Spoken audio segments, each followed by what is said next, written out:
City Council to order and ask that we rise for the Pledge of Allegiance.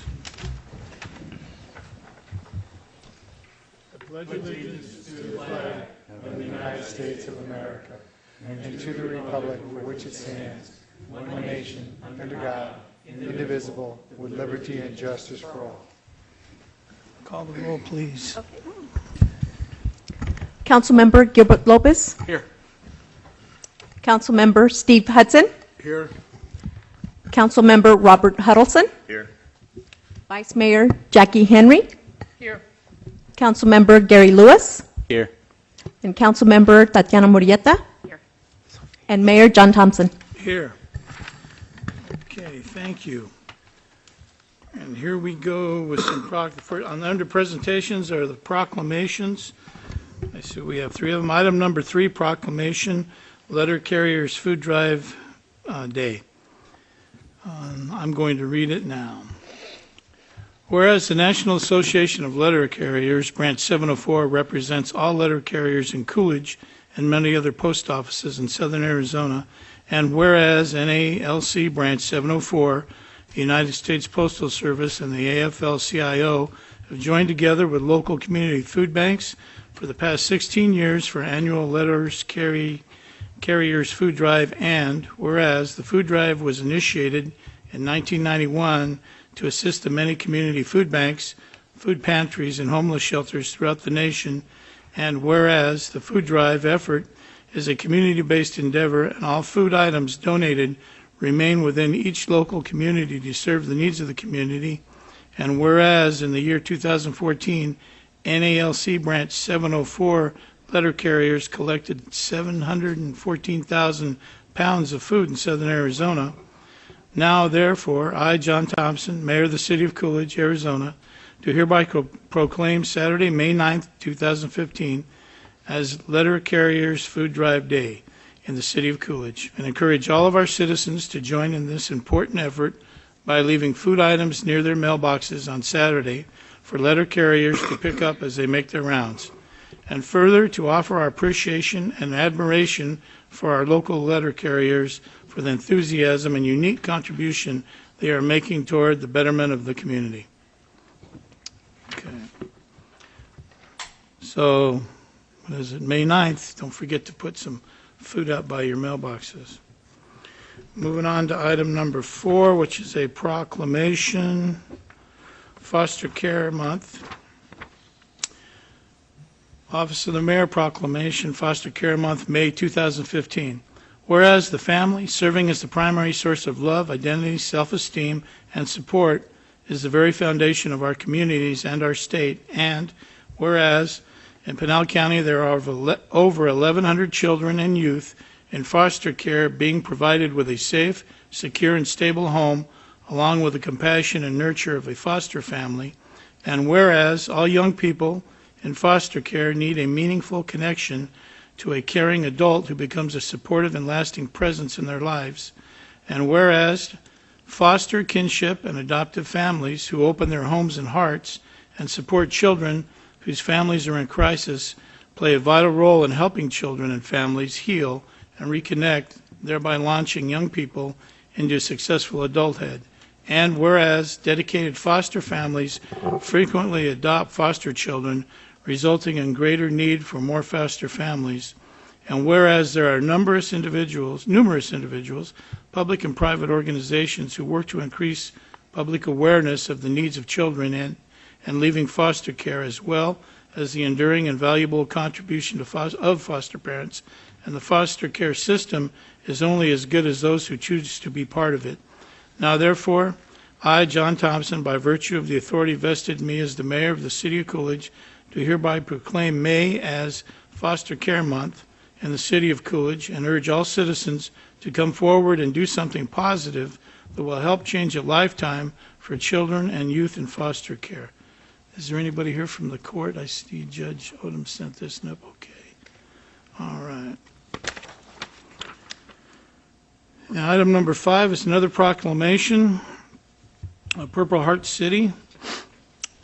This is for the veterans. Whereas the City of Coolidge in the County of Pinal and the State of Arizona has always supported its military veteran population.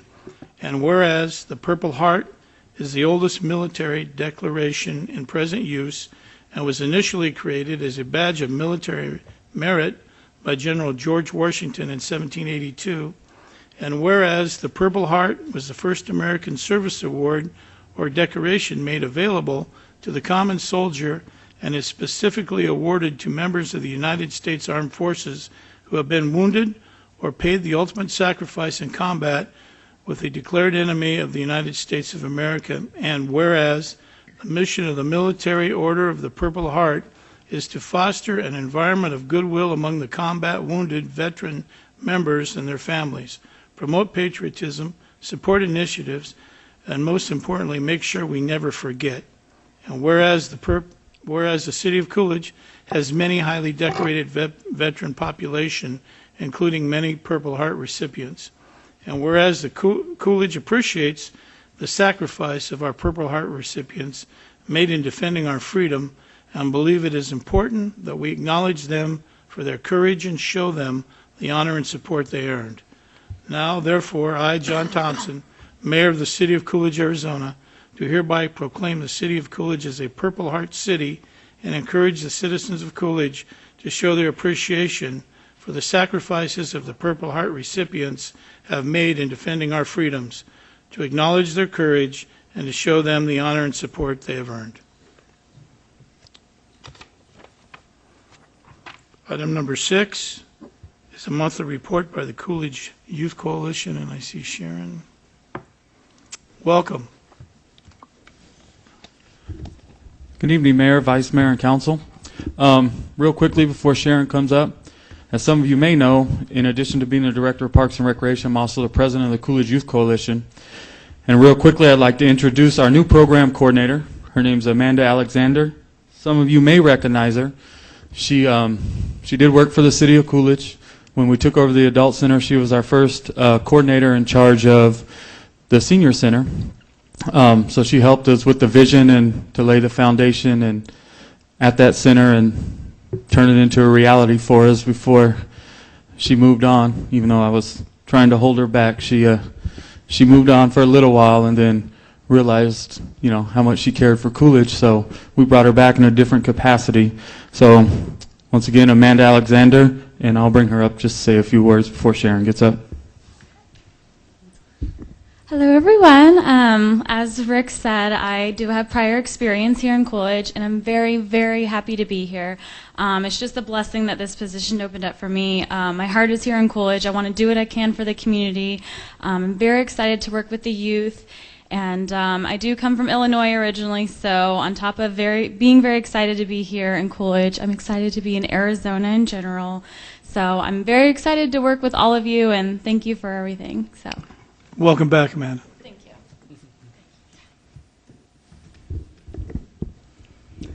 Thank you, Ricky LaPaya and Amanda Alexander. Good evening, Mr. Mayor and members of the City Council. My name is Sharon Boyd, and I'm the Director of the Drug-Free Communities Program for the Coolidge Youth Coalition. Tonight, I would like to keep you updated on a couple of projects that Coolidge Youth Coalition is sponsoring and participating in. First of all, CYC wrote and was awarded the RICO funding request in collaboration with our Coolidge PD partner and CUSD for the anti-bullying program, The Green Zone, for our elementary students who are at most risk for bullying. National trainers will be at West School on May 7th, training 15 members of West School, Heartland Elementary, Coolidge PD, and DFC staff. I believe our Coolidge Police Chief, Jim Malinsky, will be training on this anti-bullying campaign. I've spoken to you from this podium about bullying before. 30% of our students ages 12 through 18 are reporting being bullied at school. As I said, I've given you a multitude of bullying statistics previously, and tonight I want to say that CYC and our partners are taking a strong stand against bullying and are putting strategies in place that will focus on and protect the bullied child while trying to resolve the conflicts that are making this happen. So we're excited for that. CYC's annual Safe and Sober Grad Night is happening on May 28th, where in conjunction with CUSD, we will be busing our graduating seniors to Flipside Bowling in Gilbert, where they will be locked in for a night of cosmic bowling, laser tag, arcades, and an all-you-can-eat buffet. This is at no cost to our seniors. Mandy Alexander, whom you've just met, will be managing this event for CYC. CYC has always taken a very strong stand on underage drinking and risk behaviors that can put our students at great harm during this time of year. The consequences of underage drinking are serious. Alcohol use is a leading cause of injury and death among youth.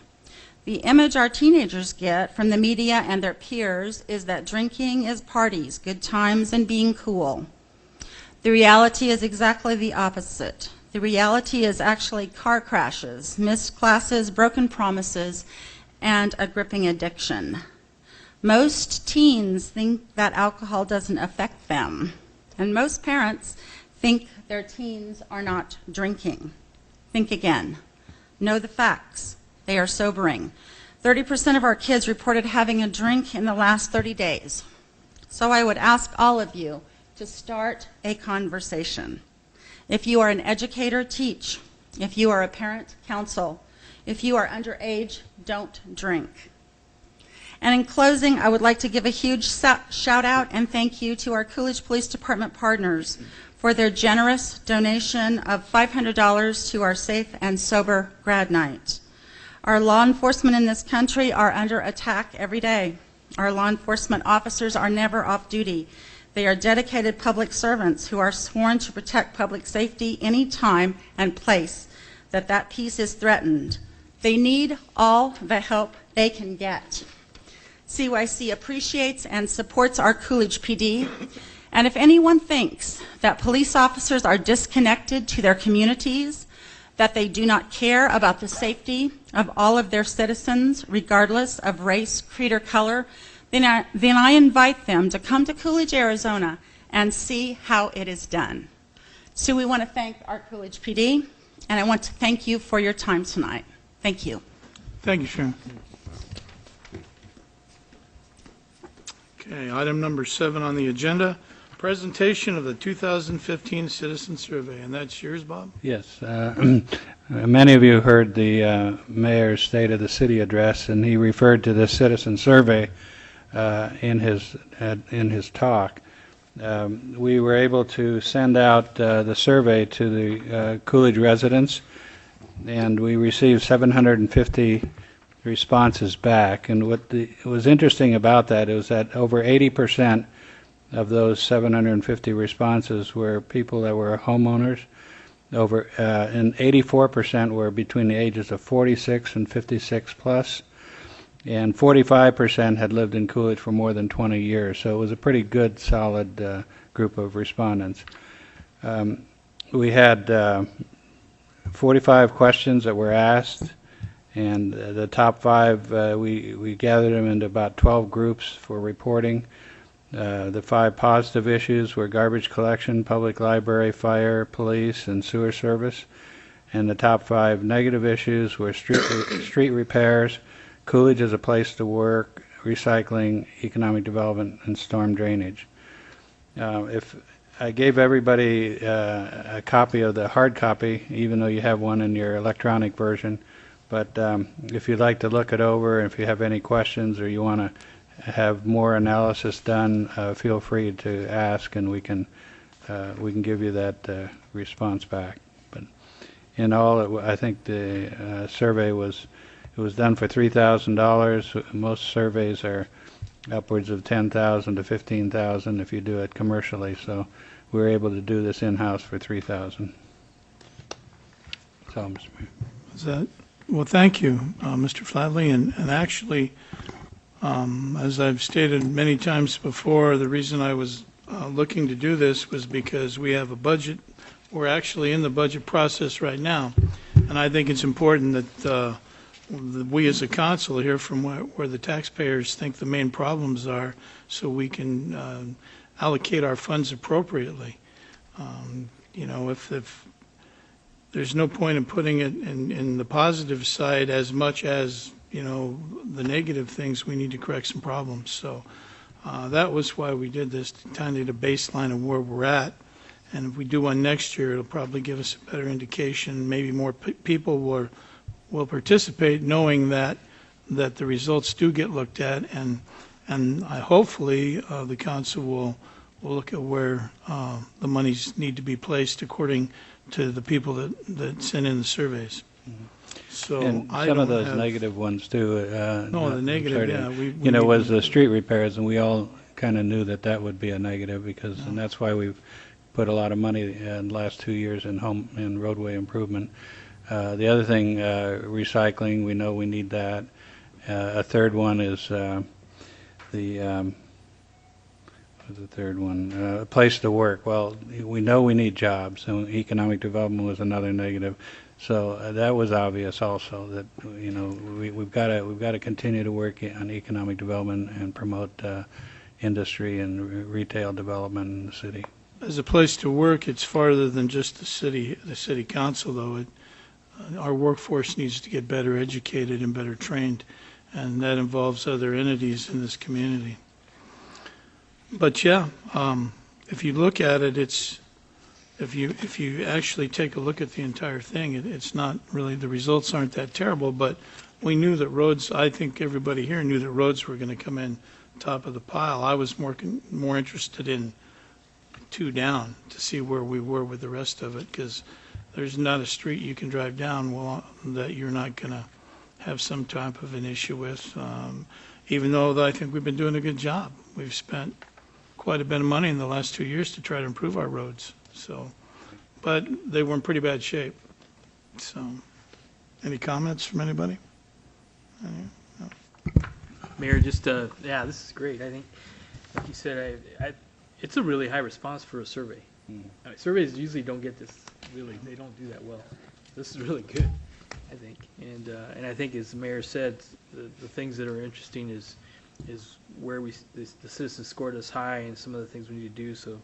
The economic development, of course, is something the mayor ran on, and I agree with him. So I think that's really important.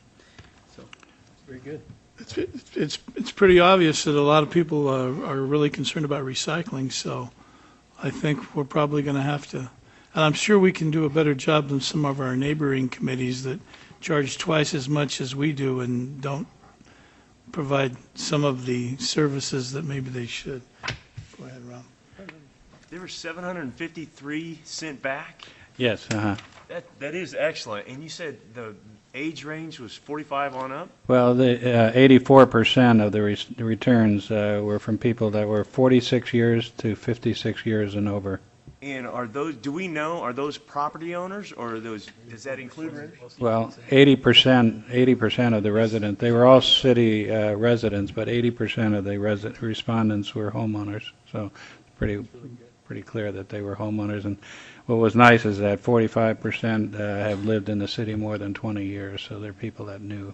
How many surveys were sent out, Bob? We sent out to utility billing customers, we sent out 3,000. Pretty good return. So, and there's a lot of reasons we did it this way, because a lot of our older citizens, and I got to be careful because I'm no spring chicken anymore, but a lot of our older citizens aren't as computer savvy, so it wouldn't have done any good to do a Survey Monkey if you don't have a computer and you don't know how to use it if you've got one. Or you don't have internet. Or you don't have internet. So, but everybody gets the mail, so that's why we did it the way we did it. So, any questions down here? No, I just didn't know it was called a Survey Monkey. No, that's what it is. Yeah, That's a tool, online tool. It's a used tool, lot. yeah. Yeah, Survey Monkey's used so much. yeah. People that have money use See, that. apparently I'm not too computer savvy either. So, all right. Okay then. Are we done with that one? Yes. Okay.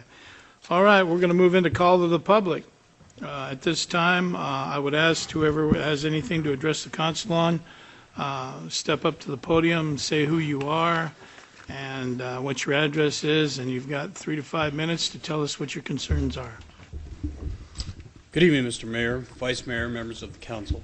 I want to thank you for this opportunity to speak to you tonight. My name is Joseph Marsh. I live at 1155 Padre Kino Lane in Coolidge. I have 3 points of concern that I would like to address this evening. First, I reside in front of the St. Michael's Church. My children and others play along this area and east along Padre Quino in the neighborhood. For quite some time, Padre Quino Lane has been used by numerous motorists as a bypass for a light at Arizona Boulevard and Cayenne. The level of traffic in the neighborhood is excessive and poses a hazard to those residents and children in the area. This has also been used as a means of escape for some unscrupulous people that run away from the local Circle K after committing some type of offense against the business. I request that some type of resolution to lessen the traffic of non-residents in this area. For instance, speed humps or speed bumps along Padre Quino would be one way of slowing the traffic, and multiple stop signs in the area would also make this a safer area. If the council could take this into consideration, it would be greatly appreciated for myself and my family and the other people in the neighborhood. Second point is kind of a reminder to the council, if you would. The City Council is representation of the community. When members of the council are elected, this means that this is not a 4-hour-a-day, 2-day-a-month position. Members should represent and support the community that they are elected in completely during their tenure as a member. Showing allegiance to other towns is not a representation that the council members should hold. You are Coolidge City Council, not Florence or Eloy or Casa Grande. There should be no doubt as to where you represent when looking at your social media or words spoken. If there are blurred lines, then perhaps the council members should reevaluate the nature of their association with the great city of Coolidge. In closing, I'm concerned with the votes of the council also. Of course, the council does not have an obligation to explain why the votes are cast in such a manner, but on clear issues, the entire council would vote for approval, and then there is one nay vote. It is childish and really conveys an aura of everyone else thinks this is good for the community, but I don't because I can. I would like to thank the mayor and the members of the council for this opportunity, and good evening. Thank you, sir. Does the council have any questions for me? We can't respond. Okay, thank you very much. Thank you.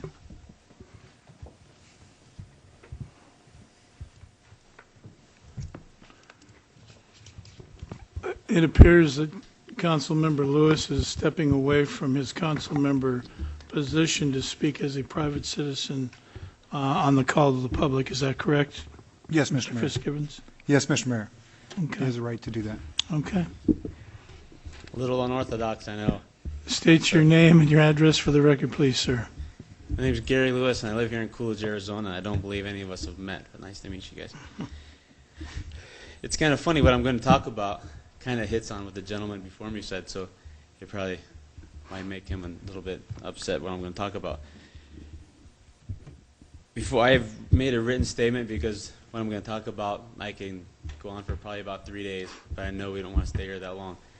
So I'm going to give a brief synopsis of what's going on. It's no secret that we have a lot of residents in the city who send their children to neighboring schools. It is also no secret that historically the Coolidge School District is an underperforming school, although they are improving, which I'm happy to hear. As one of those parents who send my children to the neighboring school, I do find it in any position that I hold, it is my right as a citizen to speak about that regardless of what position I may or may not hold. Not only do I speak on behalf of my children, I speak on behalf of any Coolidge residents' children who goes there, and I've been contacted by many parents to speak on their behalf.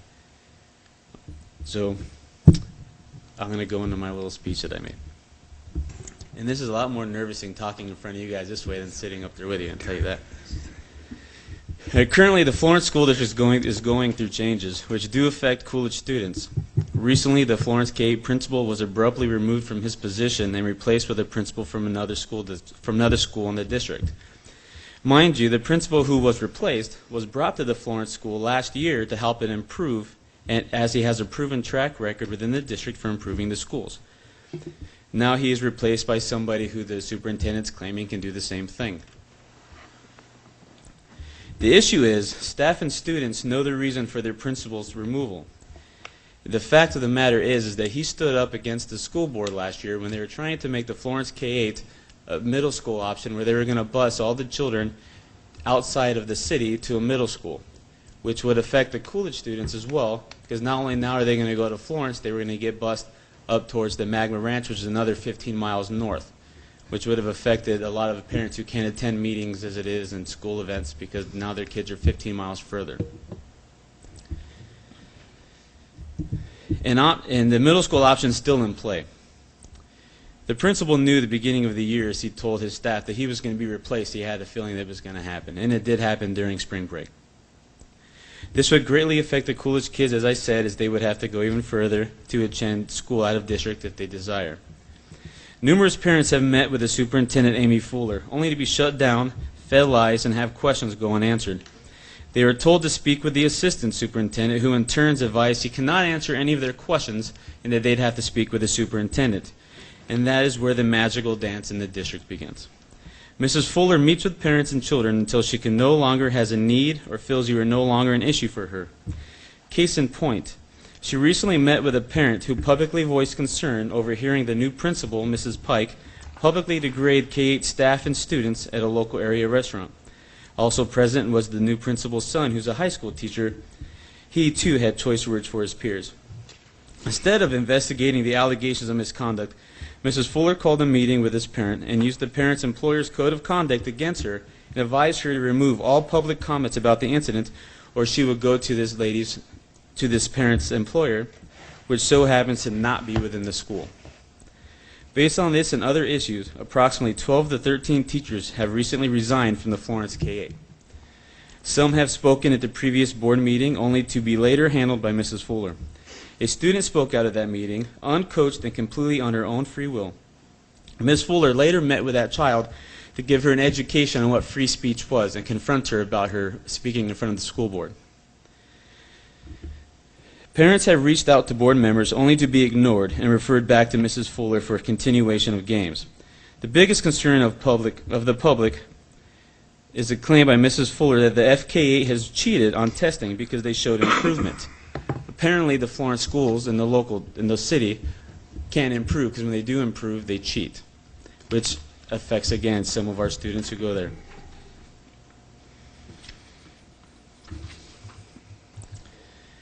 Currently, parents have created a committee and are forming to initiate a recall of the school board as they feel no other options exist at this point.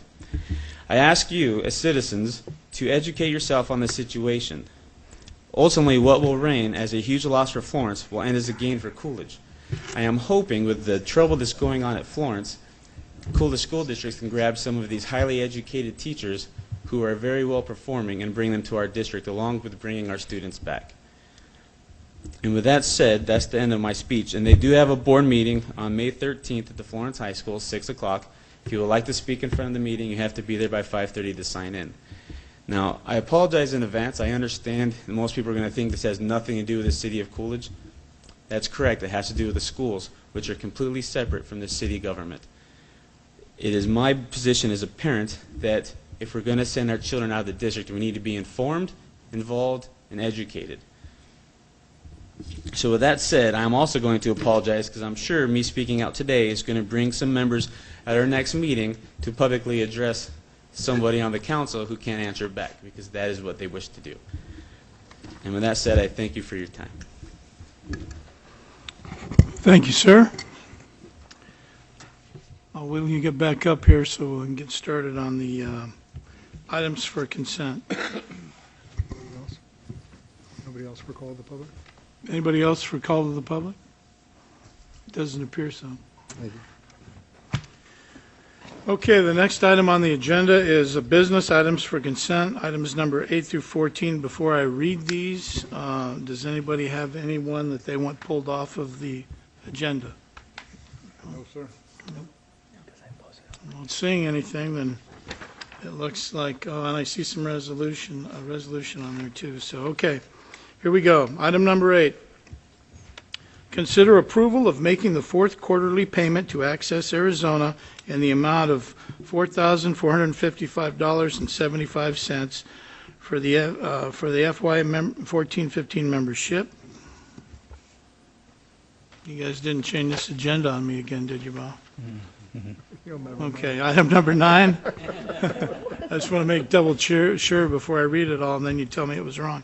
Consent approval of reappointing Mike Henry, Dr. William Perry, Tom Frost, Alvin Brent Kempton, Ray Vasquez, and Vicki Williams to the Personnel Advisory Board for another 2-year term.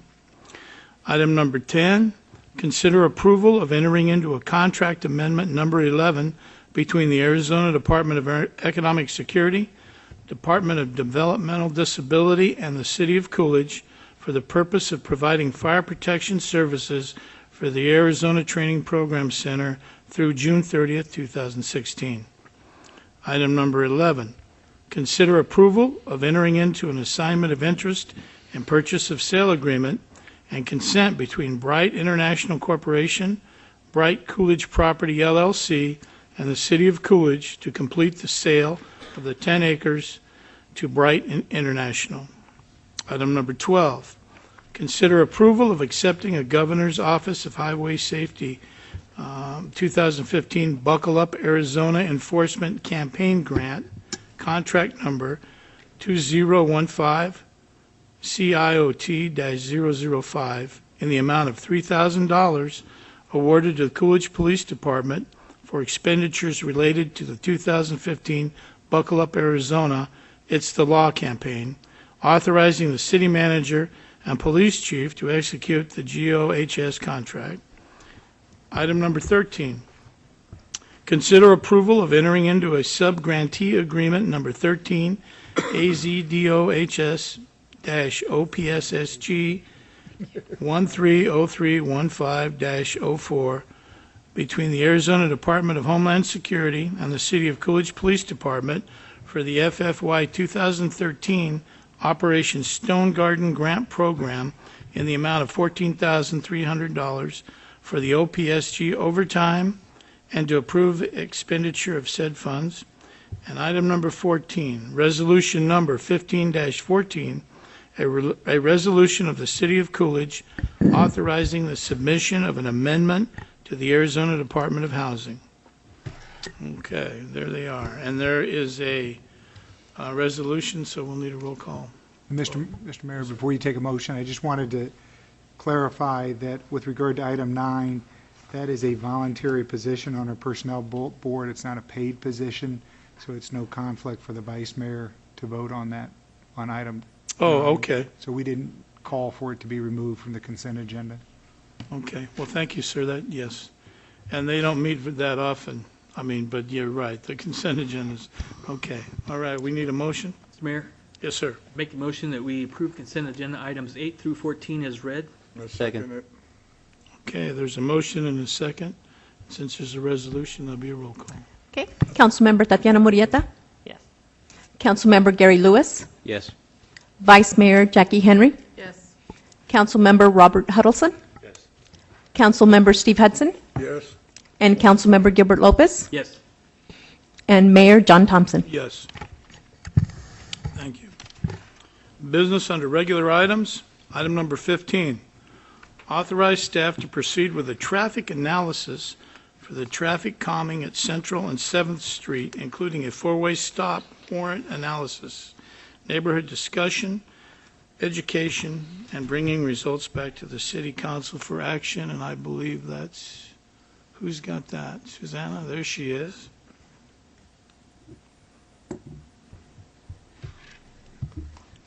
Good evening. I don't think I'm going to be able to talk as fast on this agenda item as I was earlier tonight. So, as you know, we were asked to look into a situation at your March 9th council meeting on potentially putting up a 4-way stop at the corner of 7th Street and Central, and or looking into options for dealing with speeding along that stretch of roadway.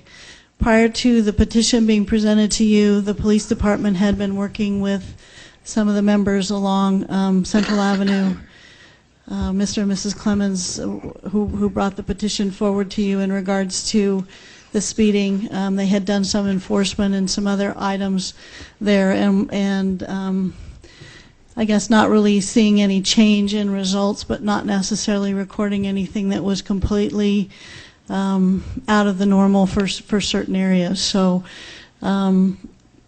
in that, we took some time to go out and set some of our traffic counters. The Public Works Department has 2 traffic counters. We purchased those traffic counters about 2 years ago, primarily to look at speeds and traffic numbers on some of our rural roads when it came to PM10 issues. And so these traffic counters can do more than that, but we don't have enough of them to necessarily do an accurate traffic study when it comes into more of an urbanized setting like this situation.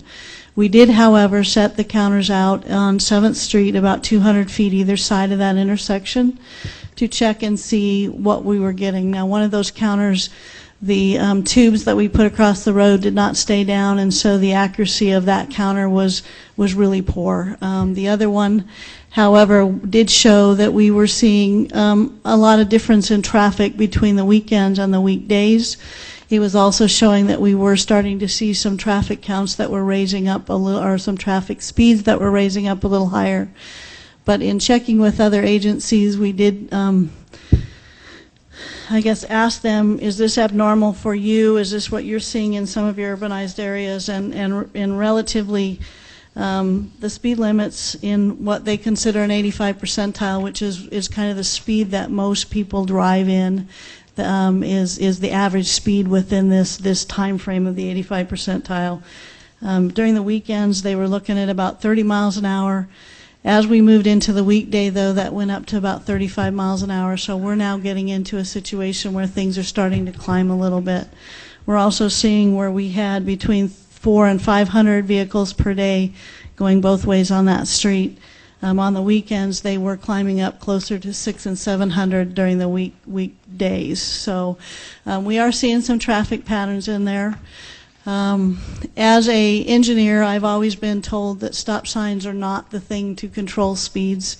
When you read the documents that we are trained as engineers, they basically say stop signs are put in place to define the right of way. So in other words, who is going to be allowed to go through that intersection first, and indeed they also say do not use them in the manual for uniform traffic control devices, which is the standard for traffic control in the nation. It basically indicates don't use stop signs for the purpose of speed control. In fact, what you will often find in many of the studies that are done by the transportation industry is that when you put a stop sign in, that stop condition will slow the speed right at the stop sign, but by the time you get 200 feet beyond that stop sign, that speed will come back up again. So that is kind of the recommendation there. However, there are times when stop signs are warranted and needed, and they have outlined in that manual basically how to go about that. The warrants to do a 4-way stop are a little bit more extensive than what they are in 2-way stops, and in this neighborhood, we have basically regulated the right-of-way for travel on Central. We've basically said everybody coming to Central has to stop, so anybody that's driving on Central can just have a free rein to go through there. In most local neighborhoods, what you will see is that if you had an uncontrolled intersection, in other words, if each one of those streets that were coming onto Central Avenue did not actually have the stop condition, when people drove down Central Avenue, every time they hit that intersection, they'd say, whoa, a car might coming, and they may slow a little bit because they don't want to run into, another car or have to deal with that incident. So sometimes stop signs, I guess, will actually speed up a condition in speed depending on where you place them. The other issue is that state statute basically regulates that local roadways should be signed or are controlled at a 25 mile per hour. Our police department basically knows that, and that's how they basically look at traffic, is they look at that 25 mile an hour, and usually there's a leeway on that 25 mile an hour. A 5 mile over that is typically a decent leeway for that, and so most folks are not going to get pulled over for that. And so we're at that threshold where we're sitting there going, hey, is this going to be a problem or is it not?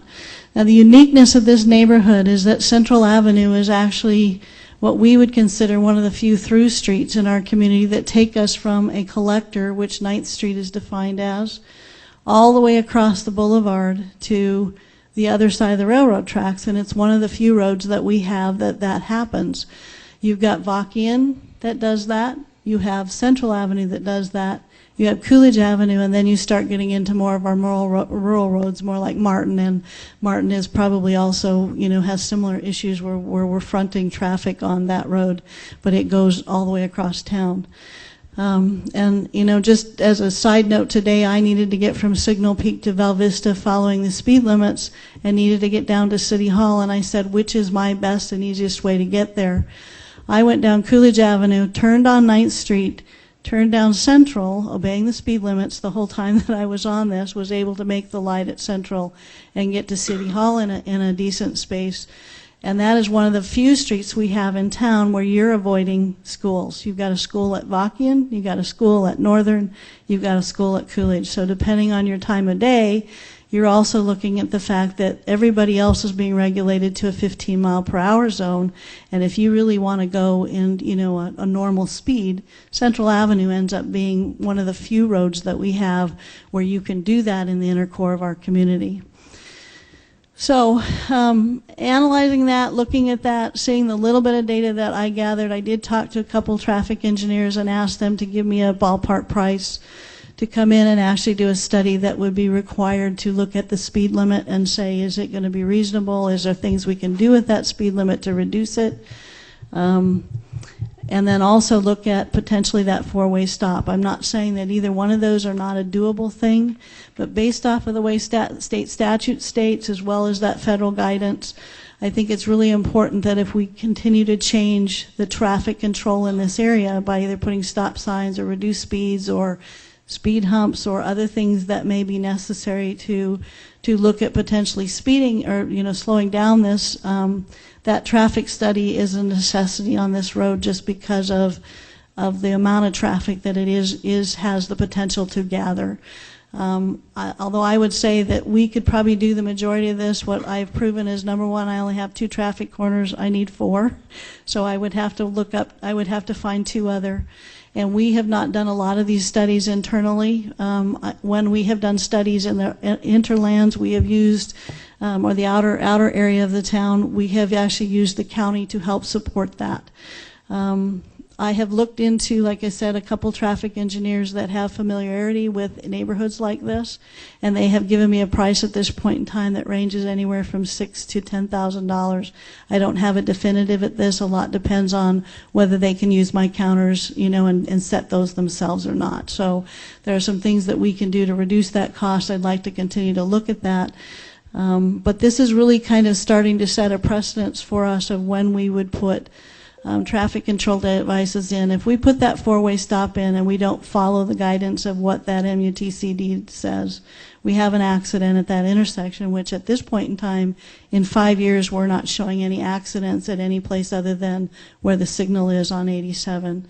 At least PD has not recorded any. That we have an accident and we haven't met the warrants that are outlined in the MUTCD. I fear that we now have exacerbated the problem or increased our risk as a community because we've placed that without a thorough look at how that would work. Again, reducing speed limits, and I know someone has mentioned to me to go down to 15 mile per hour. 15 mile per hour is really regulated in our state statute to be for school zones only. We have several of those in town. I don't know how those have been set up. They've been here for a while. But again, I don't know that I want to exasperate that 15 mile per hour again. But again, there may be some things that we can look at. Speed humps are some ways to also look at, and I've been asked about that as well.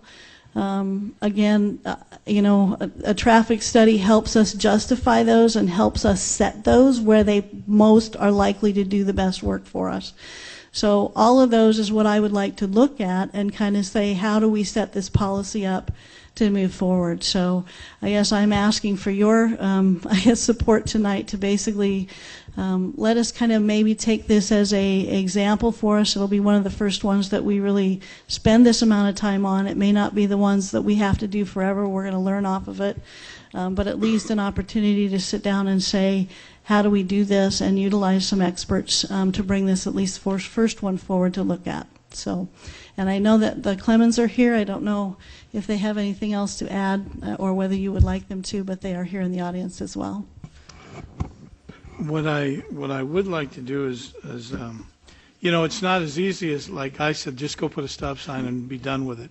Well, and then I talked to our city manager, and he mentioned to me that he was involved in a case one time where if they wouldn't have done the study, there was an accident there and they got sued, and if that study wouldn't have been in place, then they would have had some serious issues. Right. So it's not as easy as it seems, and I do say that we're already seeing other people come forward with issues that they have in their neighborhood regarding traffic, and I would expect we will see more if we go forward with this. But in saying that, it's the street they live on, it's in our town, and I'm reading your statements here, and these may be true, but I don't live on that street, and if it's a problem for them, it's a problem for me as the mayor of the town. So I think that, CAG's out there, they have a traffic guy, some people. I mean, maybe we can get a short study that we can base future studies on and go that way. But I think we need, my opinion is we need to take a look at it. I'm gonna open it up. If anybody wants to say anything, I'll hit the council first, and if members of the public want to get up and speak after they hear what everybody has to say, it would probably be better, I think, and because maybe somebody will hit on their points. Right. So this time I'm going to start down here and see if Councilperson Marietta has anything to say. I just agree with what you said. If it's an issue for them, and it's an issue for me, and I think the 25 is probably good, but I do think that maybe we can put maybe 4 speed bumps throughout the road to force people to slow down a little. Councilmember Lewis? Yes, sir. Quite a few things. If I remember correctly, the main issue was the speed down that street. And according to statute and the federal thing you stated, stop signs cannot be used to regulate speed. Therefore, doing a study to put stop signs to regulate speed, we would actually be in violation of that to begin with. Second, I agree that there's an issue, and I agree we can address it. What I think is going to happen is we're going to open up this domino effect, like we already had another gentleman tonight speak about traffic problems. So every time there's a traffic problem, before we get doing anything, we're going to need to do this $10,000 approximate study. And there's a lot of areas in this town that have a speeding problem. In my opinion, and based on my previous experience, an increased officer presence for any given time throughout the day that hammers that area, and anyone who's speeding, give them a ticket, they're not going to do it very much longer. I've seen it work. We've addressed that in the city that I worked in before, and we had similar problems. And I know what Ms. Marietta said, the 15-mile-an-hour zone. I know that's not solely for school districts, because the main street in Florence is a 15-mile-an-hour zone, and it was reduced from 25 for the same issue that the Clemens brought up. There's a lot of people in the area, and people were speeding above the 25. So what happened was they reduced the speed limit to 15. Now people go 25. So now they're going the speed that they originally wanted them to go to begin with. They're still violating the law, and they get pulled over quite often.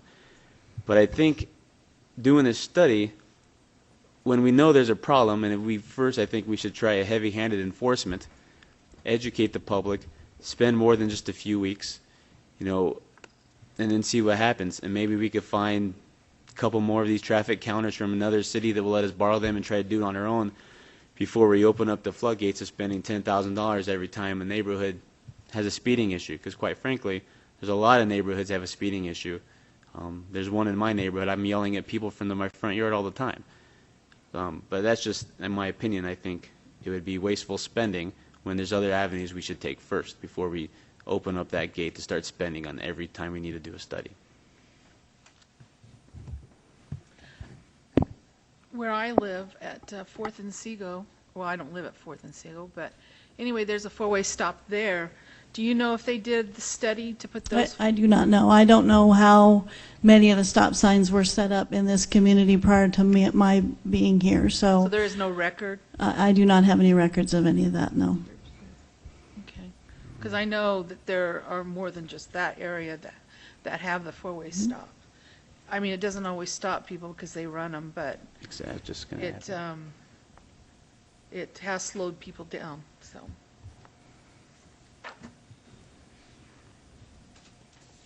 Well,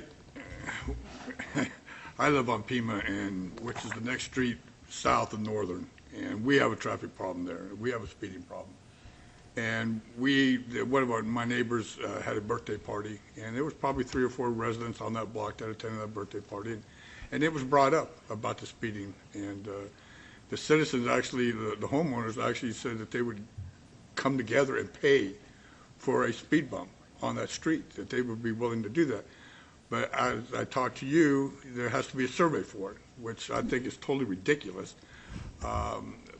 But years ago, and I think it was like in the 80s, I worked at Hudgens Ford, and once you left Hudgens Ford and went west on Pima, there was a stop sign where the old rec department was, and then a stop sign on 9th Street. Well, I was appraising a car one day, and I was going down that street to appraise this car, and went past the street that never had a stop sign there, and realized that I had just ran the stop sign. And they put a stop sign up there. I never saw anything about a survey being done or a study being done. And I was never even notified. I mean, I drove that street probably 20 times in a day and never even noticed that the stop sign was up there until I ran it and finally went, oh my God, I just ran a stop sign. I'm glad I didn't hurt anybody. So, and I agree. I mean, there's traffic problems on a lot of streets there, especially when you're going from Northern, who has a school. You have Coolidge Avenue has a school, and Vauquis. So people are going to try to get away from those and go down the other streets. You know, we have an issue on our street. They have an issue on Central. I understand there's an issue, but to spend, just like Councilman Lewis said, to spend $6,000 to $10,000 every time somebody wants a stop sign, we need to do something about it. I understand that, but I think it's going to open up the floodgates, just like the gentleman said today over there by St. Michael's.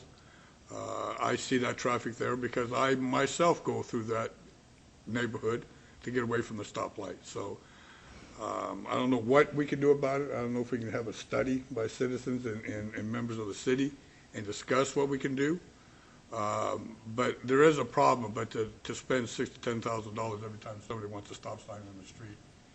I mean, I wish I could just put a speed bump down my street. The citizens would pay for it, and we'd be good to go. That's what I would say. Okay. Councilmember Lopez. Yeah, I don't want to be left out of this traffic issue, so we got one on our street too. Well, there was one on Kennedy when I lived there with my parents, and then on Pinkley and 23rd Street, that corner. I mean, I've had them crash right there, bam, and you run out the door and they're like spinning around. It's crazy. But then, you know, we have police presence that goes by and people kind of slow down for a bit, and you know, so it's one of those things. But I thought of speed bumps too, but I know that they're not the answer for everything because, well, you know, I've been in some communities where I worked with engineering and went through those studies. So, but I think that the difference from the olden days to now is the court system, the lawsuits. I think anything we've ever done, environmental law, traffic, it's all about, you know, losing in court and risk management. And that's why the study, if you do that, in the old days we didn't do that, and now, you know, with being sued and everything else, you have to be more careful, and the risk pool probably recommends that we do that if they're going to cover us, so it probably has to do with the insurance company.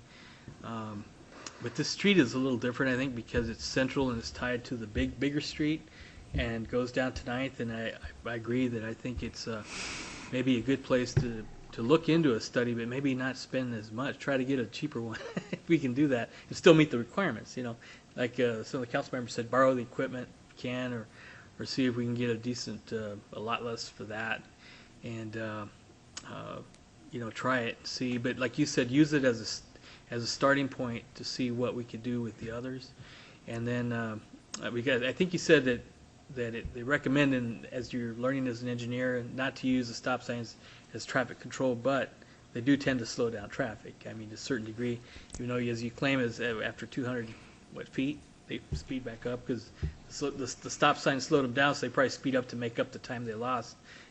So, but I think if we do one there, I think it's different enough where we hopefully won't start a some sort of snowball effect, and at least we can get some data and see that's just my opinion.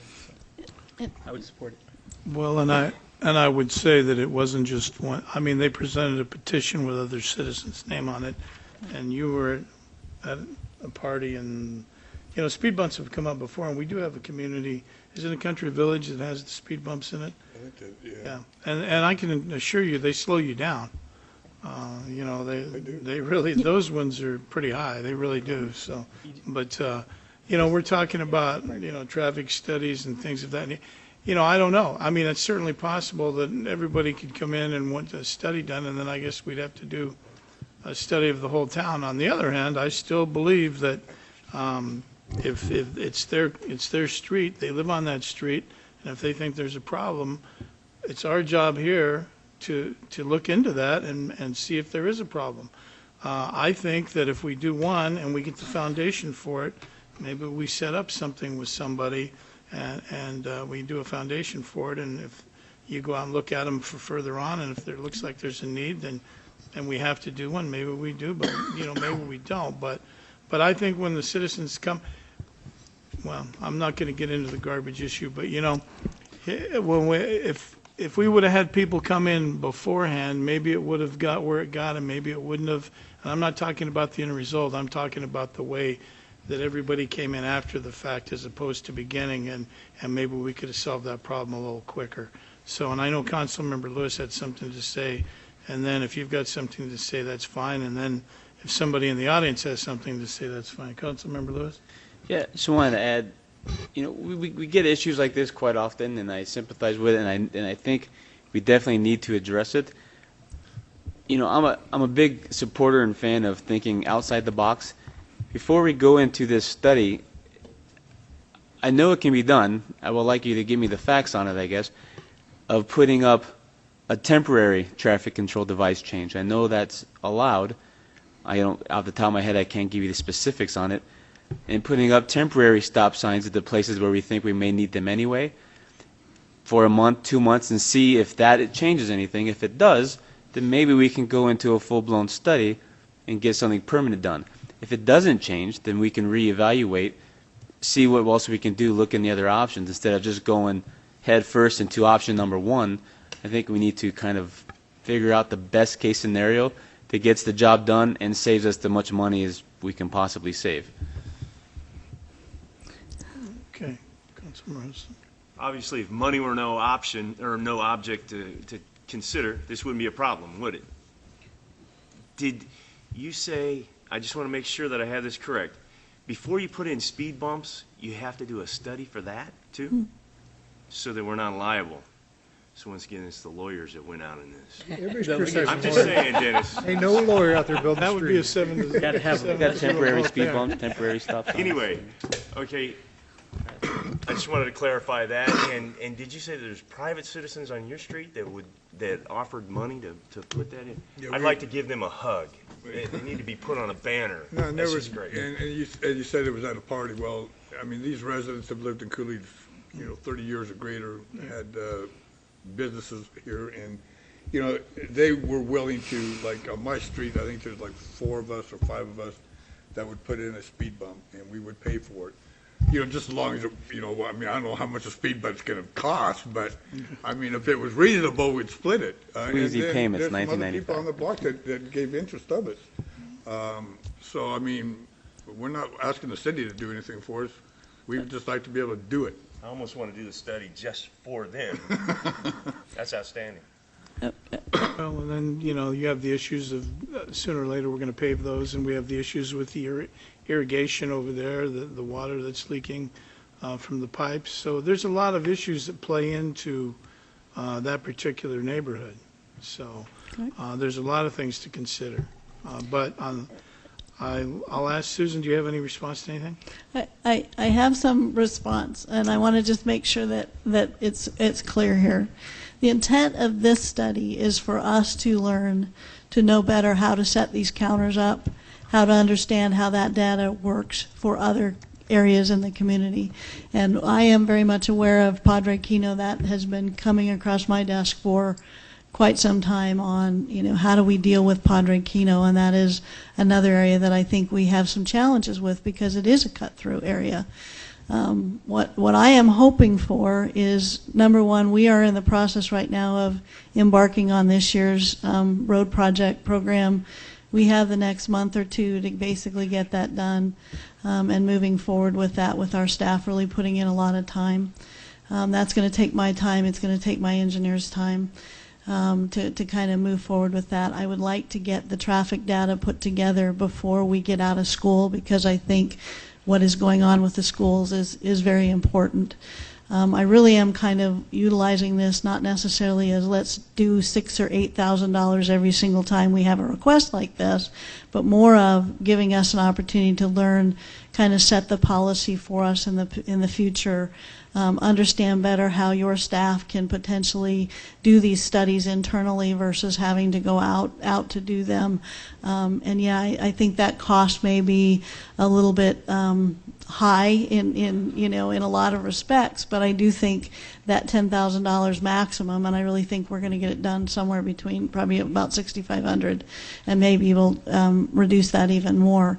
But at least we get that wealth of knowledge from another person who has been through this to kind of bring not just a stop sign, not just speed humps, but potentially some other items available to us, inclusive of things as easy as narrowing the roadway by striping bike lanes on the roadway to where now people are traveling in a narrower perspective, which where they're in the narrower perspective, they're going to slow down as well.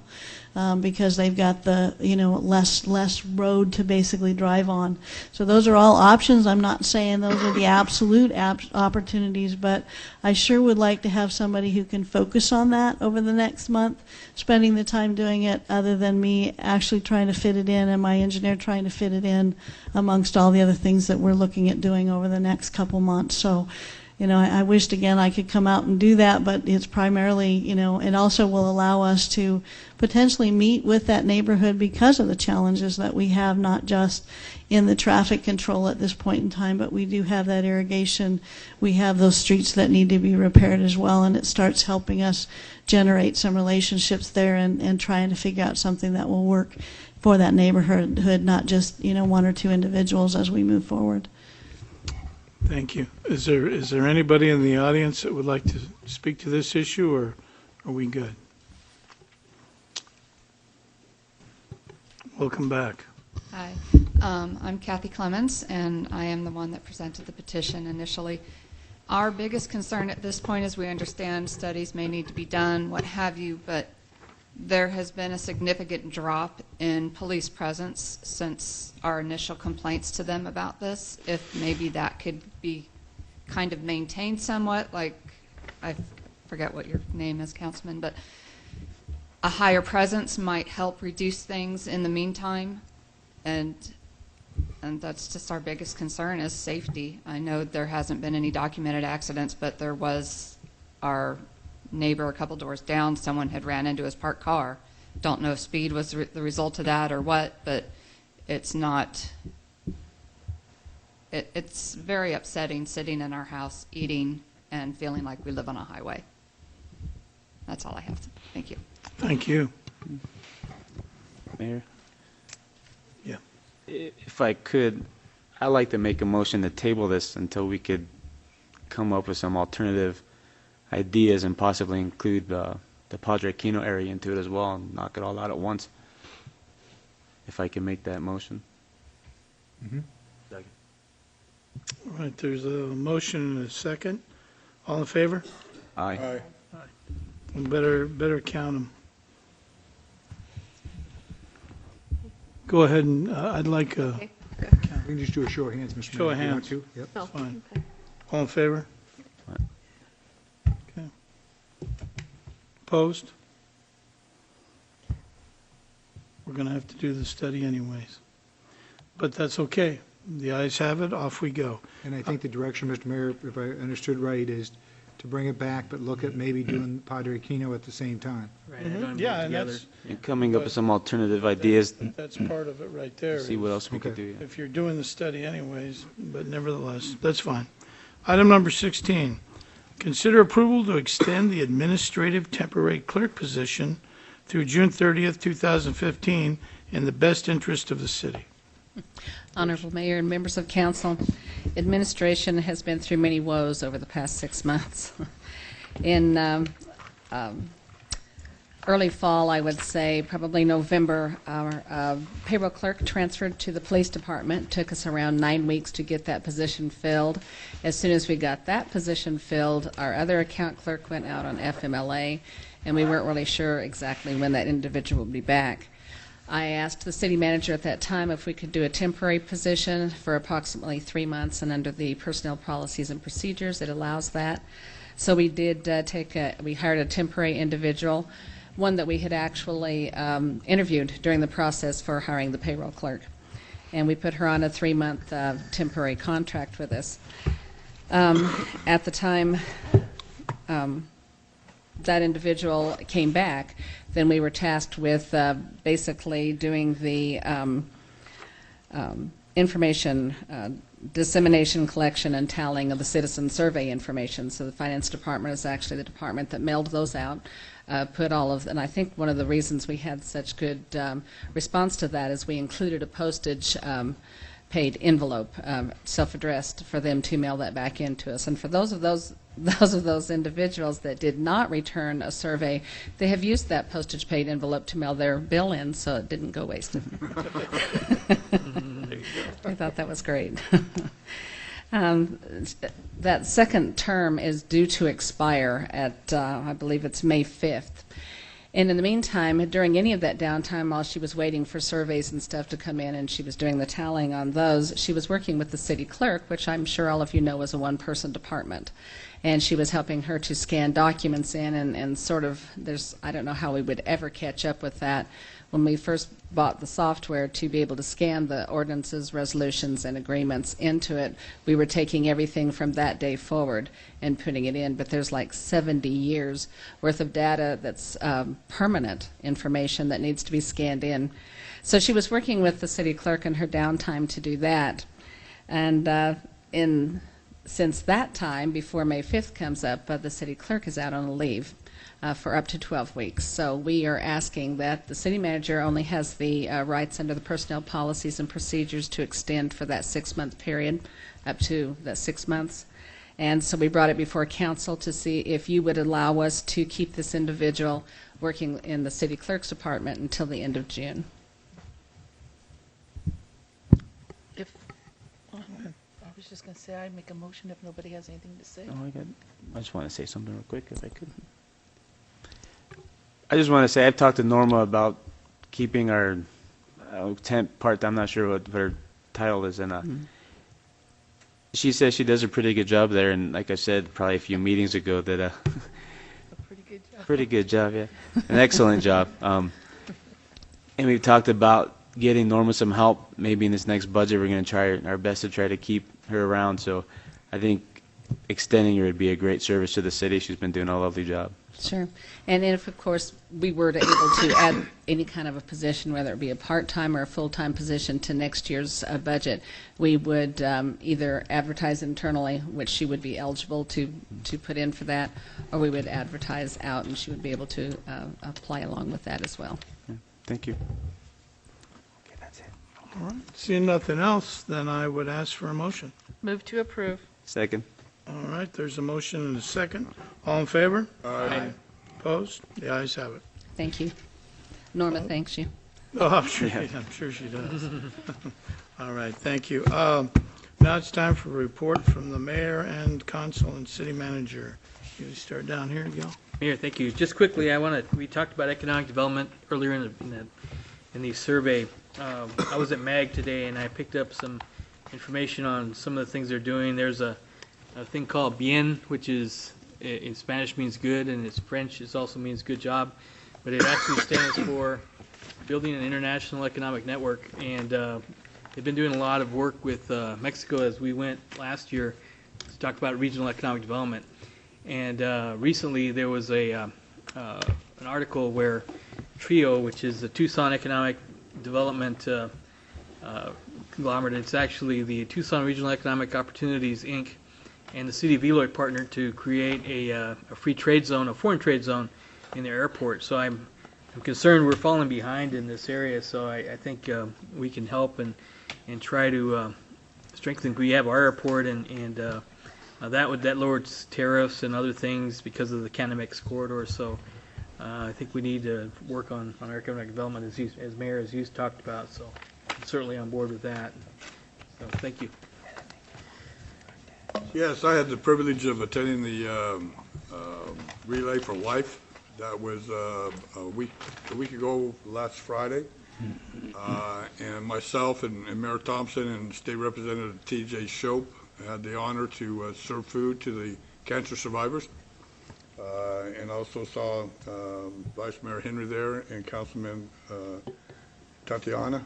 I think Tatiana and Sean Yuchi did a great job with the St. James Youth Relay for Life team. They raised, I don't know how much money, Tatiana, but they went over their goal. But it was a great time. And then last Thursday, I had the honor of going to Grand Canyon University and seeing my daughter graduate. My daughter was born and raised here in Coolidge. She went to Coolidge school systems. She went to Grand Canyon University and received a 4-year degree in 3 years. And so hometown kids that go through Coolidge school systems can do something with their lives. We gave her the tools and opportunity, but she took it and ran with it. And I'm very proud of her, so thank you. Thank you. Good job. Congratulations. Went to the city awards banquet on Wednesday.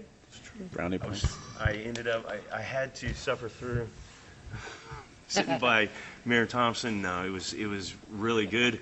And one thing that my daughter said as we were leaving, you know, there was the police officer, 30 years on service, right? Amazing. And my daughter said, 30 years of service at one place. I wish there were more people here to honor him. And that stuck with me because that's right. Dedicated to and putting in that many years of service is pretty amazing. It's an honorable thing. And I was just real thankful that we keep it alive. I don't care how many people are there. It's a good thing. That was Mario, right? Yeah. Palacios? Yeah. Hometown boy. Okay, you good? Tatiana? I also attended the Relay for Life, and I just want to say thank you to all of our local sponsors. We exceeded our sponsor goal this year, and they're all local people. So thank you to all of our sponsors and also to all the community members who registered as participants. We are sitting right now at $32,600 that the community of Coolidge brought for the American Cancer Society. So thank you all very much. Fantastic.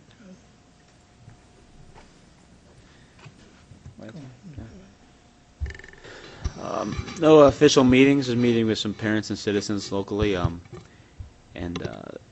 it was mentioned earlier in the call to the public about being more active. And I made a promise when I got elected that as soon as I graduate, I'm going to be a thorn in the city's side. You're going to see a lot of me. I graduate in 2 weeks. So this is your warning. You're going to see a lot more of Councilman Lewis in 2 weeks. That's it. Vice Mayor. I also attended the Relay for Life. I didn't have the privilege of serving food, but I did make a donation of the silverware and stuff, and I just thought they did a wonderful job, and it's always so exciting to see so many people there in support and see all the local survivors and stuff. And I attended the CYC Coolidge Youth Coalition recognition for Michael Flores.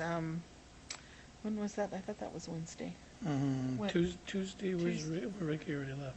Tuesday or Wednesday afternoon. Okay, and then I also attended the awards banquet. All right, Mr. Flatley. Okay, I want to follow up with Councilman Hudson's comment about Coolidge High School, because my daughter went to junior and senior high school at Coolidge High School and just started working this summer as a veterinary doctor out in Buckeye. But it's a good school system. The last fly-in of the year is is Saturday, the 2nd. So if you haven't been to an airport fly-in, you have a chance this Saturday to to come to the final one before the summer heat takes over, and then it's put off until October again to start up. The annual police awards banquet is at the Elks on Saturday the 9th at 5:30, and I'm sure you all have been invited to that. I'll be on vacation the next 6 days and return to the office on Wednesday, the 6th. Jill will be the acting city manager, so I was fortunate to be invited by my graduate school classmate in the University of Illinois to come. He's the planning director for Hawaii, so he said to come and stay a while. So I'll take this is my first vacation in years, so I'll take a week and go over there. Well, But I'm reachable on the cell phone, so if anybody wants to reach me. I think you're going to find Hawaii has nothing on Coolidge, Bob. But I attended the Coolidge Youth Coalition meeting, and congratulations to Michael Flores. I was at the awards banquet for the City of Coolidge employees and longevity. Congratulations to all of them. It was Sergeant Palacios that had 30 years in, but there were others, and they all do a fantastic job. And the other thing I would say is I want to thank everybody in Coolidge for the Relay for Life. It shows that this is a good, strong community, and they do care about a lot of the things that matter, and it was an excellent event. I got stuck on the wrong end of the serving line, but that's neither here. Next year I'm going to get a better agent. You got the easy tour. And as far as the one thing I would say, Councilmember Lopez, is Rick Miller was the guy who started that foreign trade zone in Eloy, and he now works for us. But I spoke to him about starting one, and he said that he didn't know how much of a benefit it would be. So we'll see how it goes. I do know that they're having an event down there for on the 30th for Bob. We discussed this. It's for real estate or it's economic development conference, an all-day event in Eloy, and somebody from the state's coming in to put it on, and it's open to the public. So in case somebody wants to go down advertised and sit through it and see what they're doing, we maybe can get some ideas. I think that, Mayor, they started with trying to get Phoenix to work with them, and I don't think they got anywhere, so they went to Tucson, the trio, and got them to do it. So it just seems, because I know it started a long time ago when they were working on that, so I was just shocked they got Tucson, which is really well tied to all the commerce in Mexico. Well, we're within 5 miles of the freeway now, so we should be in the game. So, and that's all I've got. So if there's nothing else from anybody, Dennis, I see you wiggling around. You don't have anything? No. Okay. All right, then. It's all good then, huh? Yeah, Check still absolutely. cashing. You're still here. Good. Pardon me? All right. All right. Need a motion to adjourn. So moved. Second. All right. Motion is second. All in favor? Aye. Okay.